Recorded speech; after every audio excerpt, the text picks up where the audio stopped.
지난해부터 이어지고 있는 쌀값 하락에 농민들이 급기야 논을 갈아엎었다는 소식 전해드린 바 있는데요.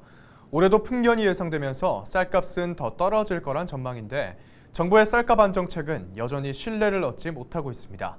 농민들의 분위기가 심상치 않은데요. 정명기 기자가 자세한 내용 들여다봤습니다. 지난해 전북 지역 농가의 평균 소득은 4,700여만 원. 농업소득뿐만 아니라 농업의 소득, 보조금 등을 전부 합친 액수입니다.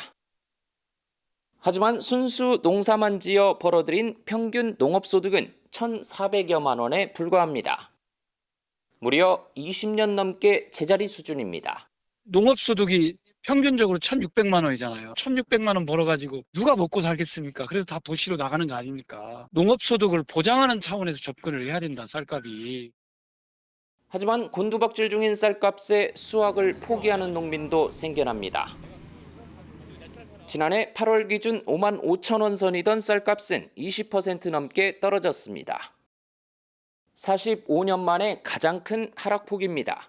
작년 가을부터 올가을 쌀값 폭락이 예상되니 정부가 선제적으로 시장에서 이것을 격리해야 된다라고 수없이 정부에 요구했습니다.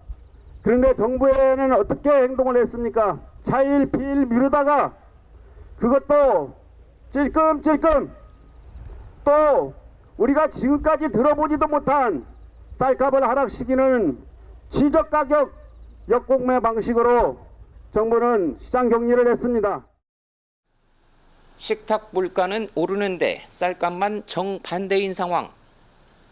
이미 인건비와 농자재값 폭등으로 농민들은 이중고를 겪고 있습니다. 모든 필수 농자재의 인상은 농민들의 소득 감소로 나타나고 연말이 되면 생산한 농산물을 모두 팔아도 밀린 외상값이나 갚을 수 있을지 걱정해야 하는 처지이다. 문제는 올해 쌀농사도 풍년이 예상된다는 점입니다. 이미 7월 말 기준 농협쌀 재고량은 45만 톤이 넘는 상황. 다음 달부터 햅쌀이 출시되면 가격은 더 내려갈 거라는 전망이 나오는 이유입니다. 농협에서 수매를 해가야 될 텐데 지역 농협이 적자 상태이기 때문에 이 적자를 보존하기 위한 적극적 대책이 필요하고 3,400억의 무이자 자금을 지원한다고 그랬는데 최종적으로는 중앙회나 정부가 매수 처리를 해야 된다. 정부가 선제적이고 적극적인 조치를 통해서 쌀값 안정화를 이루어내야 된다. 농민들은 해마다 수입하는 40만 톤 정도의 밥상용 쌀도 쌀값 하락의 원인으로 꼽고 있습니다. WTO 가입을 위해 모든 농산물을 개방하며 쌀만 20년간 개방을 유예하는 조건으로 받아들이고 있는 TRQ 수입쌀이 해마다 무려 40만 8천 톤이다. 그 수입쌀만 없어도 우리나라는 사실상 쌀 부족 국가이다.